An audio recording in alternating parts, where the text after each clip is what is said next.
Hi guys, and welcome back to another interview of A Girl Talks Formula One. Whether he's commentating for Formula One TV, Formula One, W Series, Formula 2, 3, and 4, for BBC or Channel 4, Alex Jacques has done it all. Having started in GP2 and GP3, he later moved on to the New York Times and BBC, working now with the likes of David Coulthard among other Formula One ex-drivers, commentating none other than the races. He's met Antonio Giovinazzi, Max Verstappen, and of course other Formula One drivers, having been a fan of motorsports since 10 years old and constantly telling his friends how he wanted to be a Formula One commentator. Ready for today's interview? In 3, 2, 1, let's go. Yeah, it's every first day at school, every first day in a new job. It's just putting your hand up and going, no, sorry, due to the fact my people left France 200 years ago, it is actually Jacques.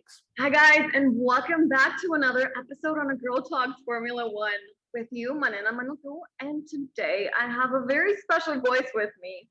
He's not only a Formula One lead commentator, but his comment got featured in Drive to Survive, and you may or may not recognize his voice today. With you, Alex Jacques. Hi, Alex. Thank you so much for having me. There we are, the surname that causes no problems ever. Jacques like cakes, not Jacks like tax. There we go. Great to be with you. Thank you for having me. Yeah, it's every first day at school, every first day in a new job. It's just putting your hand up and going, no, sorry, due to the fact my people left France 200 years ago, it is actually Jacques. But there we go. 200 years ago. I think my lineage goes around 200 years ago in France as well. So we might have a little bit of that cynical humor, I believe. We get along just great. Anyway, Alex, I want to start before we get into you, of course, because you're the main topic today. What did you think about the Bahrain Grand Prix? To be honest, mind-blowing. I never thought the season would start this excitingly. Ferrari is back on top, baby. Yeah, they're back, and I thought it was a great season start. I think every single time that we've had a major shake-up of the rules, someone who has not been at the front returns to the front. You can look at every iteration of that, whether it's Brawn in 2009, whether it is McLaren in 1998. A team usually steps back into the limelight that hasn't been there. But the thing for me was the fact that we just got multiple laps of action for a battle for the lead. Right. Bahrain usually puts on a good Grand Prix, so it's going to be other Grand Prix that show that. But yeah, Ferrari back on top. That's a good thing for Formula One. It's a very good thing for them because they have been in the doldrums. They've been in the mire, haven't they? But I think very exciting start to what is a season of unknowns and a season of huge expectation. You actually said the key word. This season is going to be so unknown. I feel that everything that will happen this season will be surprising. A lot less dramatic than previous season, that's for sure, but a lot more surprising. I mean, especially coming with Ferrari, but you also got to interview Max Verstappen during the Grand Prix. I am so jealous of you, right? He was probably the only driver that I didn't see at the Mexican Grand Prix, and I wanted to cry. What's he like in real life? He's got that world champion swagger. He's got that. Yeah, it happens with, it's not really tangible, and swagger's a little bit harsh, but there's a level of confidence when you win a title. Definitely. It doesn't matter if it's a Formula 2 title or a Formula 3 title, you just see the shoulders go back, the presence is there, the gravitas is there. I was asking him some fairly blunt questions, and, do you feel that your entire life that's built up to this, this moment of winning the championship, and all anyone will ever talk about with Abu Dhabi 2021 will be the controversy, not the fact that he doubled his career tally of wins to win the title, not the fact that he led all those laps, not the fact that, amazing performance, say, in Austin. No one's ever going to talk about the nuance of that year. Everyone's going to talk about the collisions, and everyone's going to talk about the finale. So you've got this really strange situation, but he's not in that place at all. He's super confident, super happy with where he is, and as he said to me in the interview, I've got the trophy at home. 100%.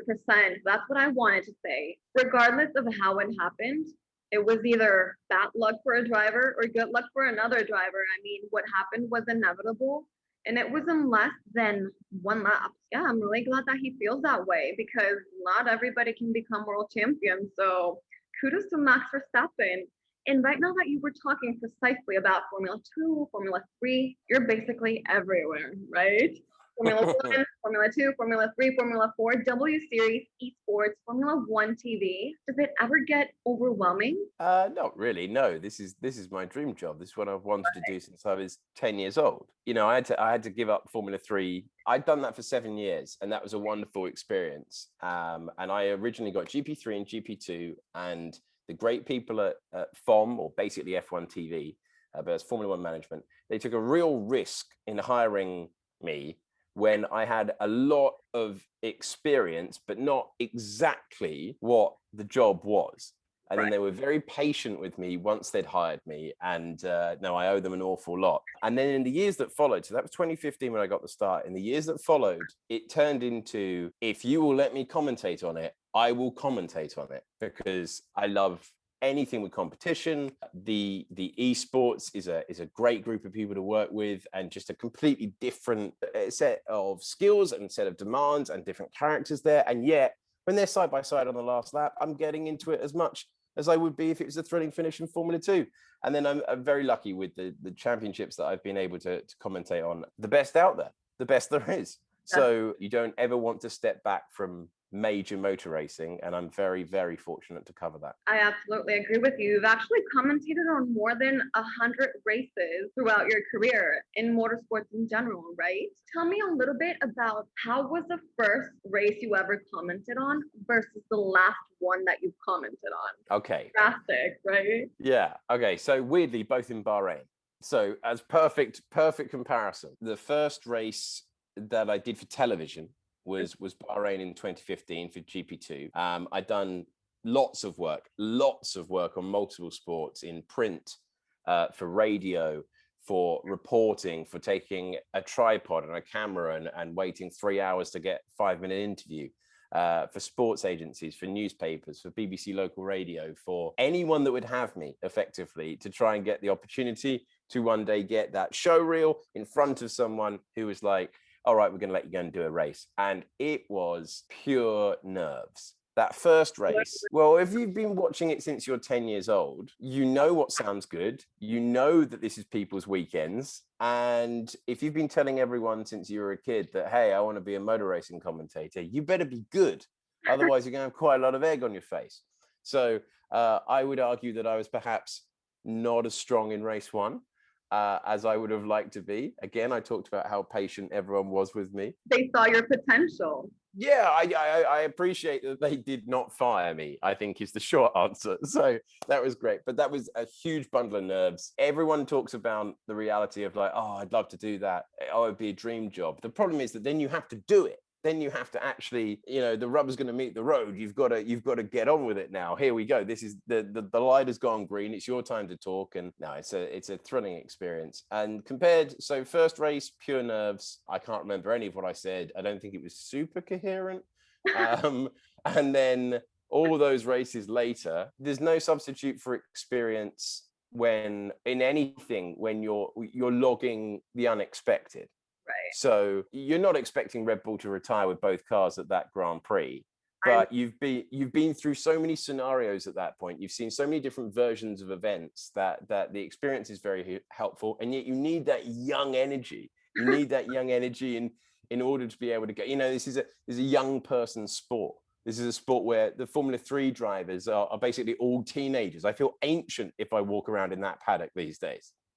And I've seen that you actually comment on the races a lot of the time standing up because you feel that this gives you more energy, right? Yeah. Well, it's purely because a lot of the commentary is comparable to a theatre performance in that you've learned all of your information, that's all in front of you, and yet the majority of it is going to be improvised. And on that opening lap of the race, you haven't got time to check stats. You haven't got time to look down. You are just doing it from what you've revised, from what you know, and you're going at the limits of your ability. So at the most recent race, that is the start of my 8th season commentating on Top Line Motorsport on TV.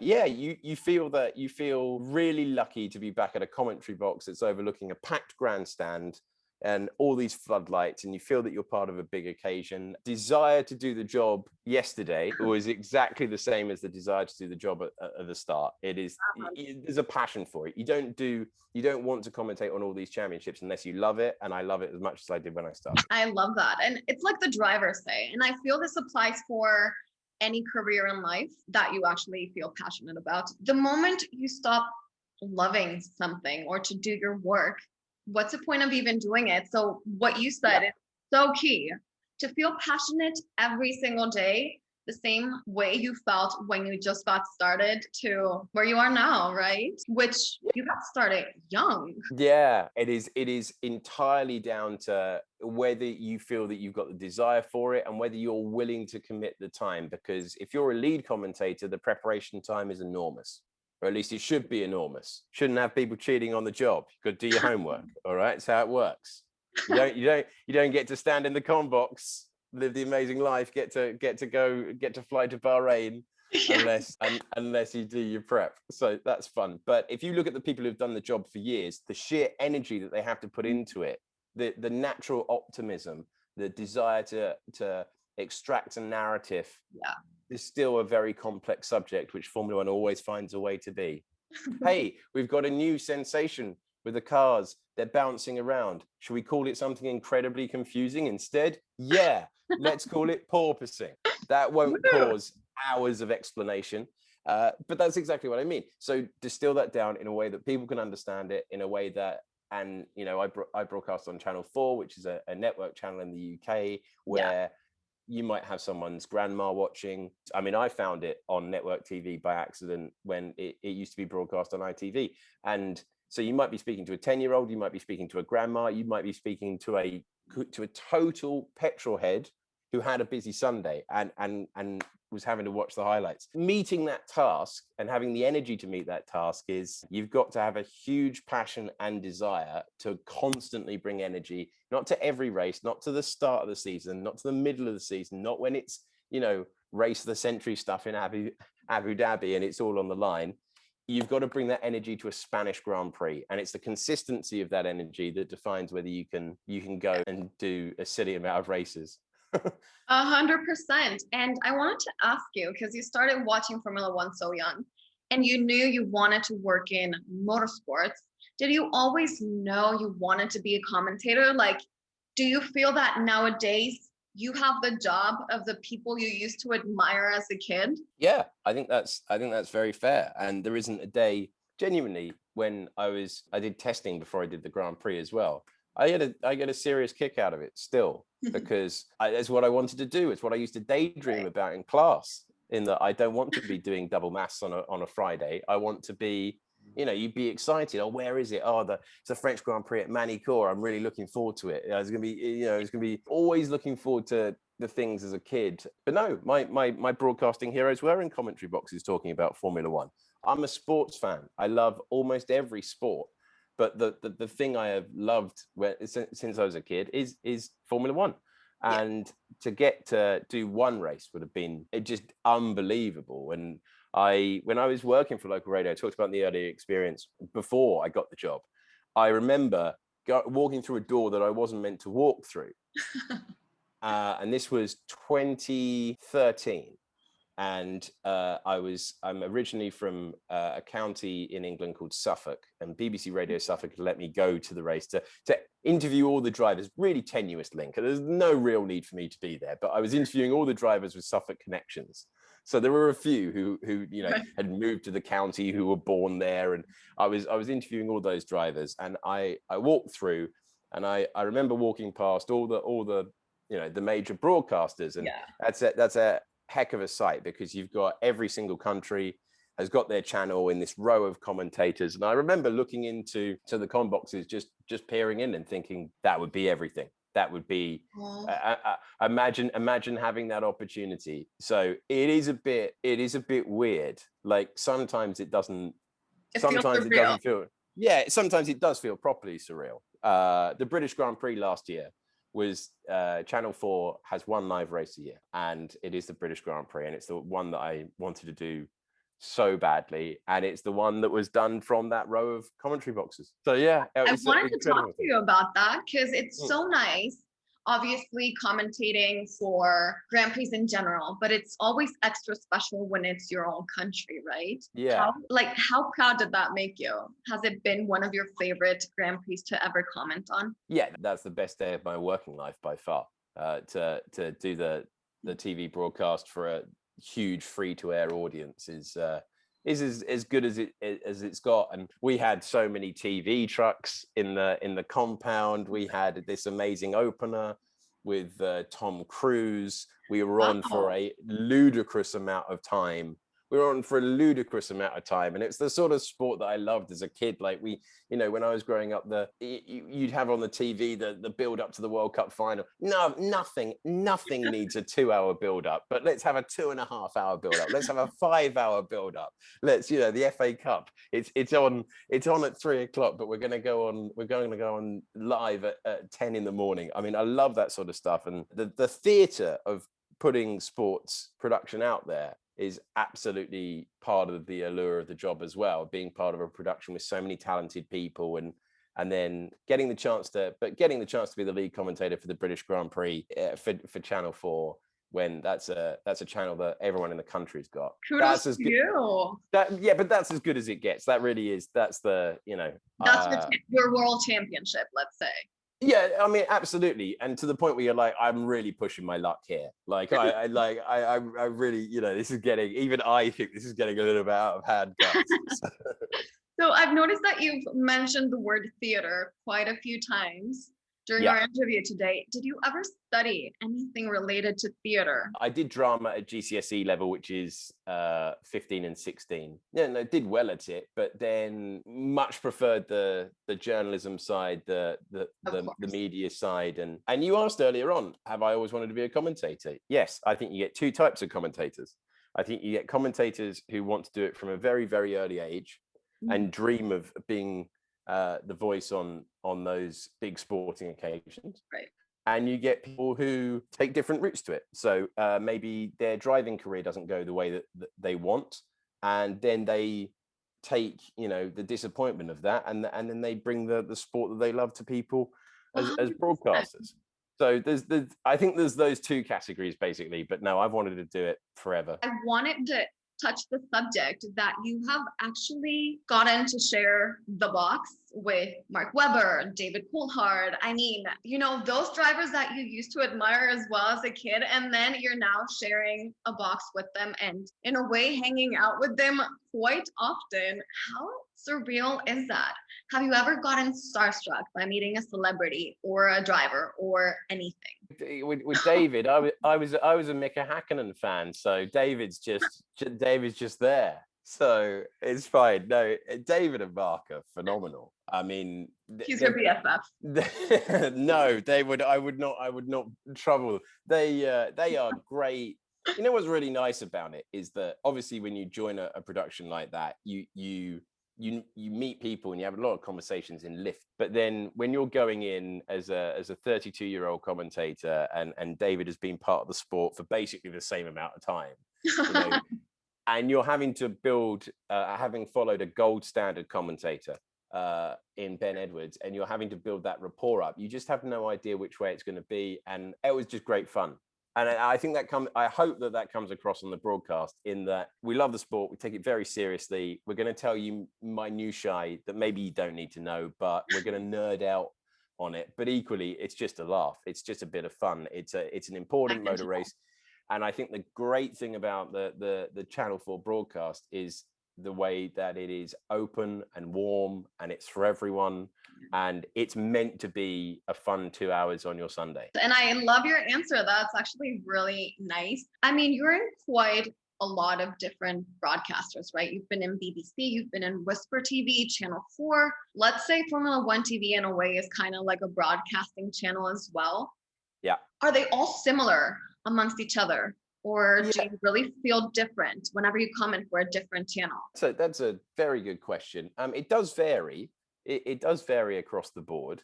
Depends if you're at the circuit. Sometimes a lot of productions these days are having to split between on-site and back in a studio. somewhere. Formula One is a huge company. So their television channel, very talented people there, by the way. Hello. Great group. Yeah, they're outstanding, and I really enjoyed working with them when we did the Pit Lane channel, which started off as this side thing, and that was just another case of pushing our luck. I got very lucky with the producer that they had there and the director that they had there are two of the most talented people I've ever met. So we were able to take a teeny tiny side channel and then just keep pushing it and pushing it and pushing it. And that has now become the lead thing you watch when you press play on 100%. F1 TV. That's where I watch my races. So I think that's outstanding for them. And you've got to remember, like you're talking to me and you're talking with your excellent questions about the journey and all of that, but they're doing the same thing. There are people who have got their first starts and then they get the opportunity to direct or they get the opportunity to produce. And you're part of working with them. So your question about whether channels are different, sometimes it can be resources, sometimes it can be staff numbers. Channel 4 at the British Grand Prix is an enormous production. Right. Sometimes if you're on a radio broadcast, it might be 3 of you and you're carrying the equipment. But ultimately, you're working with a team of people, and that team of people might be 3 people, or that team of people might be 50 people, right? If you're at other channels, if you look at an NFL broadcast, for example, on a US network, it would be hundreds of people, right? And ultimately, you're the person who's got to, you've got to do justice to their work. You've got to be of a standard that, you know, they've been working on it all week. They might have done a shoot for your broadcast earlier in the month. Yeah. So your standard bet to be up to what they've put in as well. And that's the only real responsibility that you have, is to make sure that you've done the same amount of work as they have, because it's long hours. Sometimes the people who work on these programs now are not on site. So they're in the middle of a TV studio in the middle of nowhere, and they're getting rained on sideways when you're in, you know, it might be in Brazil. So it's time then. So yeah, it does change, but it's usually number of people, resources, budget, but ultimately as a commentator, you're roughly doing the same job no matter who you're holding the mic for. I love that. I love how humble and professional you are, because that's absolutely true. I mean, doesn't matter if it's a big production or a small production, always give it your 110% effort. I absolutely wish that I could dial it down sometimes, right? But this is what has gotten you so far.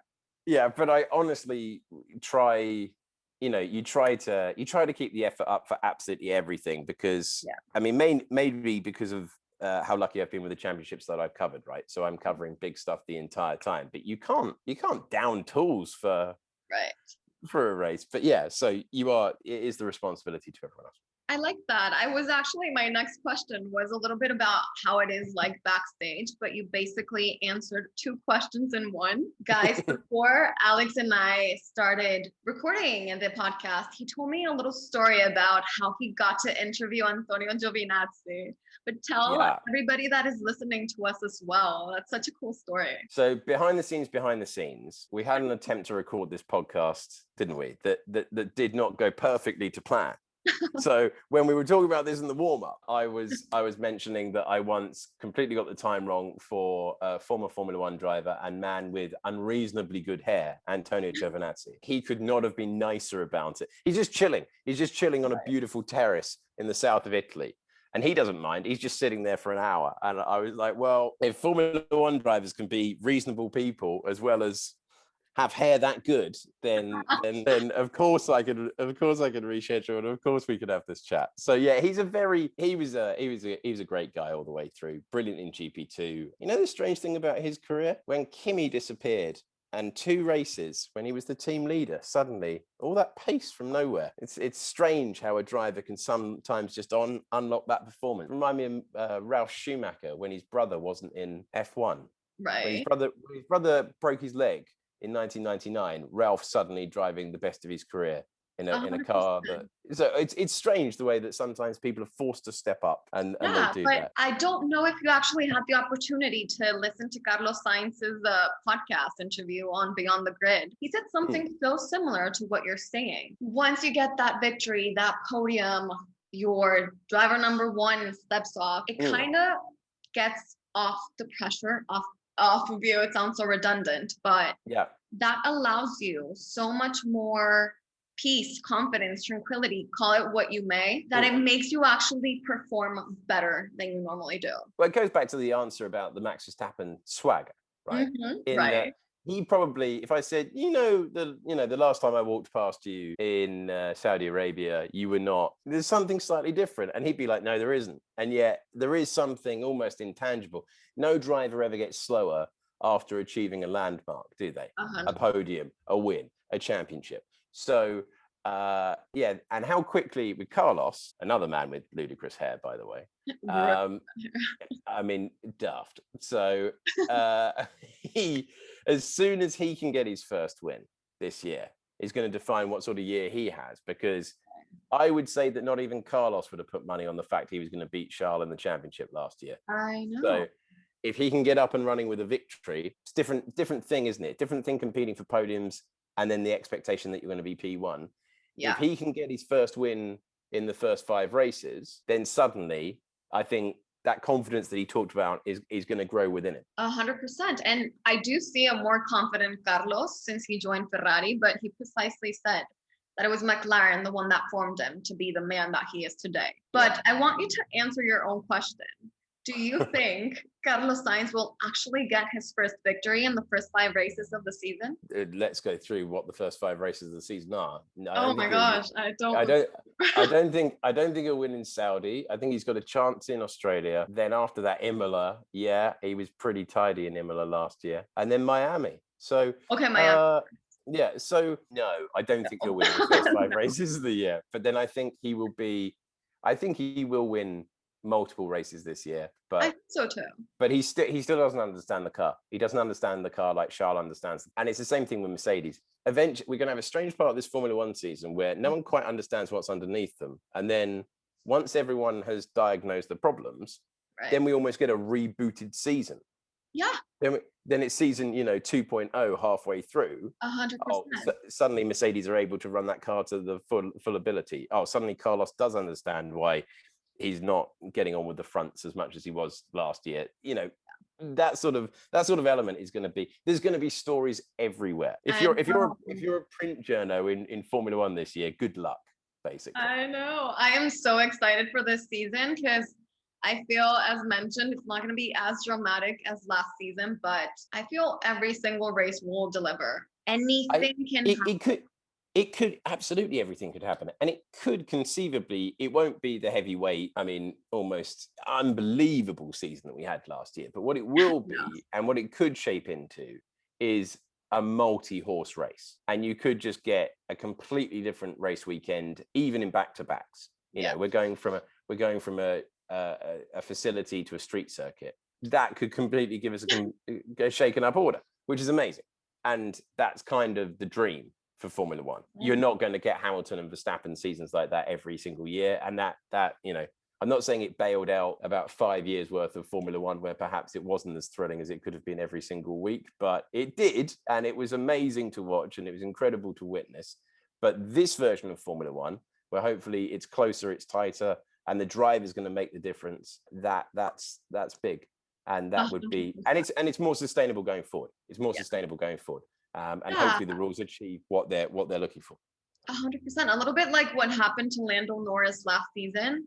He was from the only drivers that was actually already used to their car with a good car. He started on fire the first half of the season until, the more veteran drivers started getting used to their new cars. That's when he started going a little bit down. I feel that something similar might happen this season.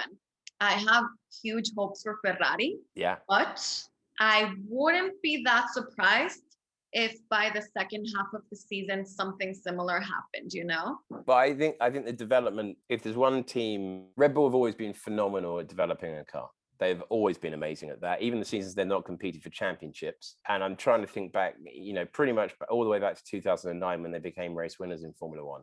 Yeah. They've ended the season in a much better state than they've started it. With that in mind, I think Red Bull have a tradition of being able to develop, but the concept is completely different. So it's understanding. The cost cap is interesting in this as well, because it's down to individuals. You can't do the Schumacher era with Ferrari. You can't just go out and test every day of the year. You can't just all right, let's hire 10 more people for the wind tunnel. You can't do that. You can't spend 350 million instead of 300 million. So the tactics and the distribution of talent and resources can be very, very interesting.